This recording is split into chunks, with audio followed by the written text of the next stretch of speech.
welcome to Basketball Talk Pro. I'm Ron Ecker.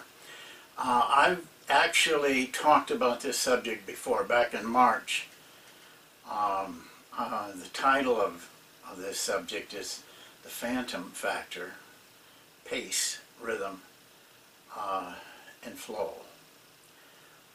But in that video, I pretty much was talking about one aspect of it, and that was speed and the control factor of pace.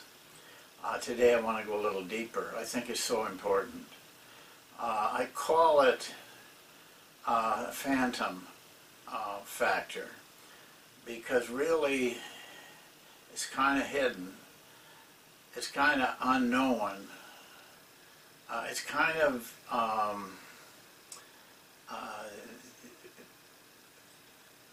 not noticed, not taken very seriously. In my own case, though, as I learned to coach, I realized how important these factors were, and so I want to talk to you about them, right now to you. It took me quite a while to even consider it, to even think about it. But we had a team that I had that we were playing very slow. We were having a lot of success, beating much superior teams. But I kept thinking to myself that the reason we were having this success is because we had them playing in a pace and a rhythm that they didn't care for. They wanted to hurry more. Actually, though, what was the truth was we were winning because we were playing at a pace and rhythm that we were comfortable with. Didn't really make any difference what the opponent was doing, as long as we stayed within this, within our realm of pace and rhythm. I need to explain to you a little bit more clearly what these two terms are, and it's very hard. I think you will, if you have a lot of experience, or you end up having a lot of experience, I think you'll have a deeper feeling for what I'm trying to say. First of all, let's talk about pace. If you were a musician, pace is the beat. Most of you like music. My guess is that, especially in modern day music, popular music, what you like is the beat. That's what inside of you feels good. Well, the beat is the pace.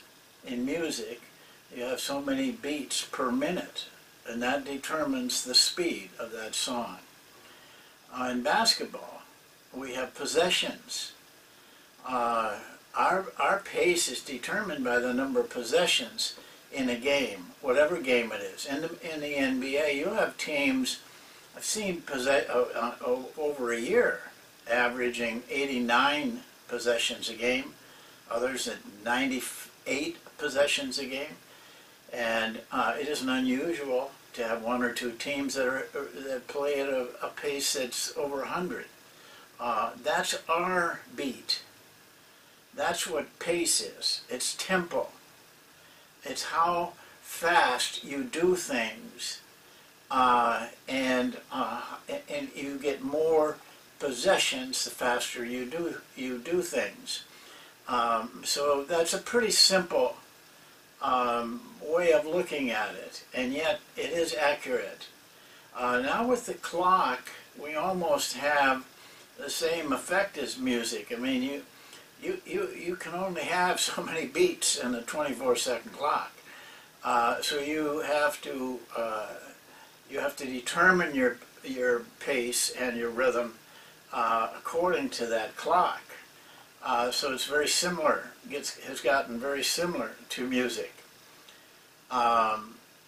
Rhythm, much harder to explain, but much more important in my opinion.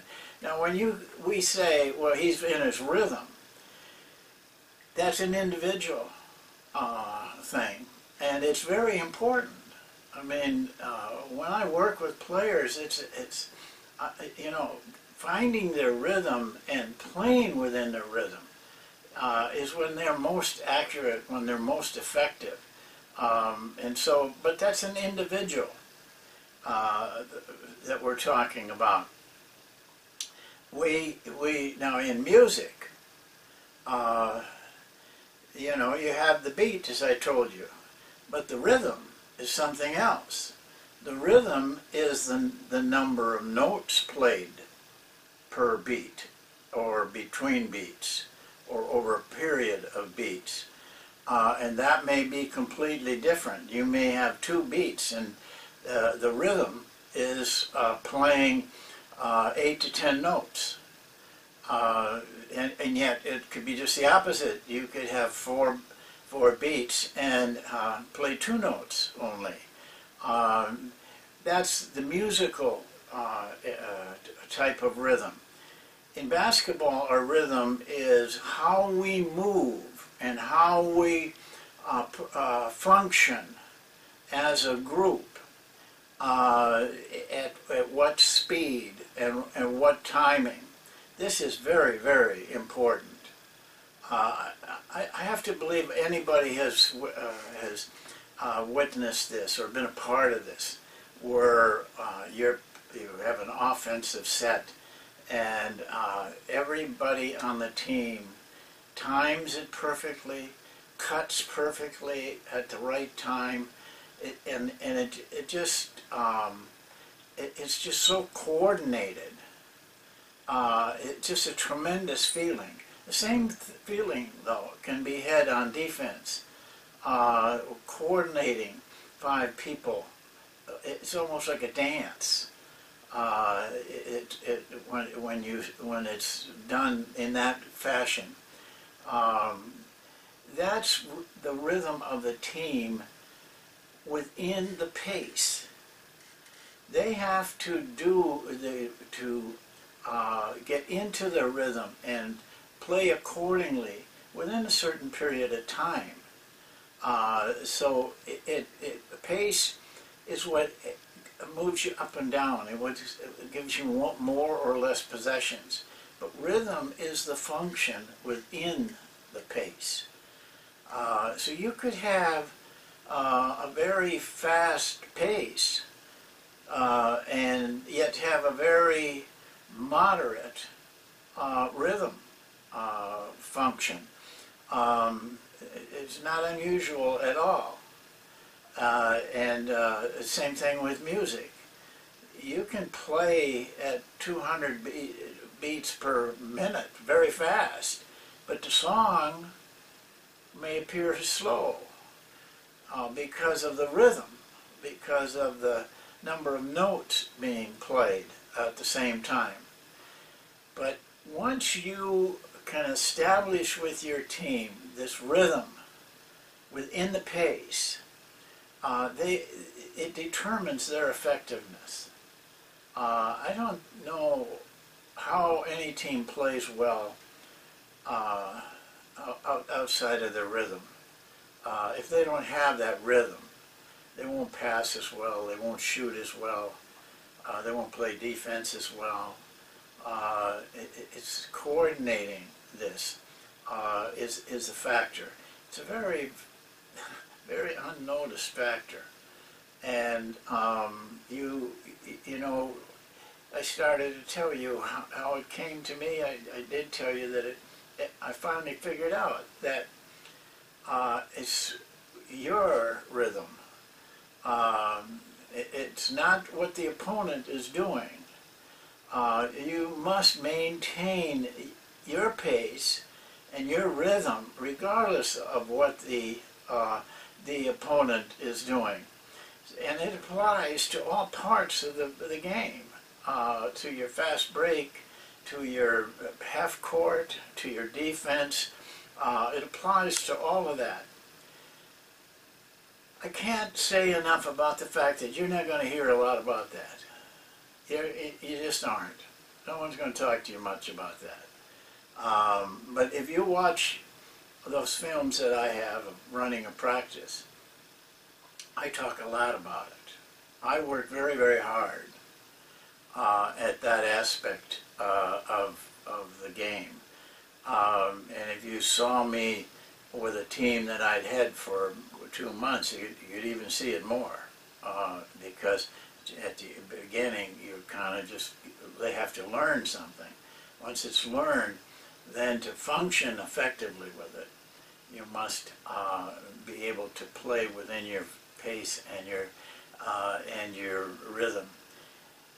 Now, how do you find that rhythm? How do you find that pace? That's a question you have a right to ask and should ask.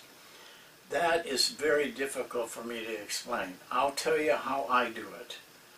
I'm not sure, it would work for everybody, but it works for me. When we start together as a team, I purposely force a little speed in what we do. I want to see how they are affected by speed, a little higher speed than what I think is normal. But as the team begins to know the offense and the defense and get more skilled in it, I pull back from that. Eventually, what I do is watch and let them find their own rhythm and their own pace. Because with them finding it, they're working with all 5 players at that time. And they have a feeling for what that speed and tempo and rhythm are. And so you have very different tempos and very different rhythms for different teams. One player can affect both of those factors, and you have to be very careful of that. That player may not be the player you should be playing. He may be better than the player that you put in, but the player you put in fits the team rhythm and the pace. And so you have a lot of work to do. But my own personal way of doing it is just to let the players find their own. You gotta have a lot of patience.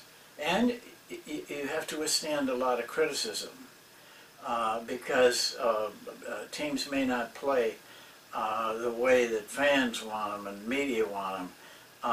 But you have to play with what will help you succeed. How do you develop it? Well, you develop in practice. As far as the pace is concerned, a lot of that I work with in 4-on-4. The 4-on-4 drill I gave you a couple weeks ago, 5-on-5 drill, which is the same drill only with 5 players. I'm constantly watching and correcting players that when they get possession of the ball, what pace they're in and how they allow the team to mold into their rhythm at the scoring end of the floor. It takes a lot of work. It takes a lot of practice. You saw me do it though in the 4-on-4 drill. I mean, I did it there. I was correcting guards from coming too fast into the offense, too slow. Most of the time it's too fast. For some reason players like to get rid of the ball, and so you're constantly having to slow them down a little bit. But also a lot of the rhythm is developed in the drills, the breakdown drills. In our breakdown drills, at first we don't pay a lot of attention to it, but as they get skilled at the breakdown drills and are comfortable with the breakdown drills, then we begin to show them timing, how to slow down to get good timing, how to be quicker to get good timing. And pretty soon, they're all working in kind of a tandem within their own feel for rhythm, but within the team feel for rhythm. When you have that, there's nothing more, nothing greater in basketball, in my mind, and that is why I dislike so much the two-man plays, just the pick and roll. Yeah, you know, two men got the ball and three men standing around. There's no rhythm there. There's no, you know, there's no, the pace is there, but there's no rhythm. Where you lose so much. To have rhythm, you're going to have to move people as well as ball. And so that becomes a bigger, you know, a bigger chore for a coach. But the breakdown drills will do it if you work at it. And you have to help your players learn that. But the results in a well-drilled team are so, you know, is so effective and so fun to watch. It really makes basketball an art, a beautiful thing to watch. But as you noticed in the title, I had another word. It's called flow. And this is, I think, a factor in helping you and your team find your rhythm and find your pace. I look for teams to flow into their pace, flow into their rhythm, and not forced, not pushing too hard, but letting things happen by just flowing into it. A well-run set offense, for example, after a turnover, let's take, where the ball is, you know, handled, and so it's the defense is very set, is the ability of the players to come into that half court and the movement occur at the right time, so that the passes are available, the cuts are made, and after 1, 2, or 3 cuts and a couple of passes, all of a sudden they are functioning smoothly as a unit. You can't help but create a good shot. Very, very difficult to defend teams like that, that can do that. And there are teams that do that. You know, San Antonio just won the championship. If you look at those films critically, you see that time after time after time, San Antonio comes down into their rhythm and their speed, their pace, whereas Miami was very jerky. There didn't seem to be any rhythm. Maybe one player or two. I thought it was a major factor in winning that championship. And San Antonio was relentless, and they flowed into everything. Their half court, their fast breaks, whatever. But they were relentless, but not out of control. They were constantly within their pace and their rhythm. So, you know, it can be done. People are doing it, and you can do it also, but you have to be aware of it. And you'll find that you can do remarkable things with your team when you have them playing in the right time factor. So I hope that, I want to be very open with you. You have to take a lot of this on your own. I can tell you. But you have to learn it, and your players have to learn it by the work you do. And it isn't easy. For a coach, it may take you years to really be comfortable. It did me, and I know a lot of guys that did. But if you're aware of it, and you're working towards it all the time, then it eventually comes to you and you're comfortable with it. And as a coach, that's very important, because if you're not comfortable with it, those players aren't going to be. So remember, pace and rhythm structured by flow. And you will have a well-coordinated, difficult team to beat. Thank you. We'll see you next time.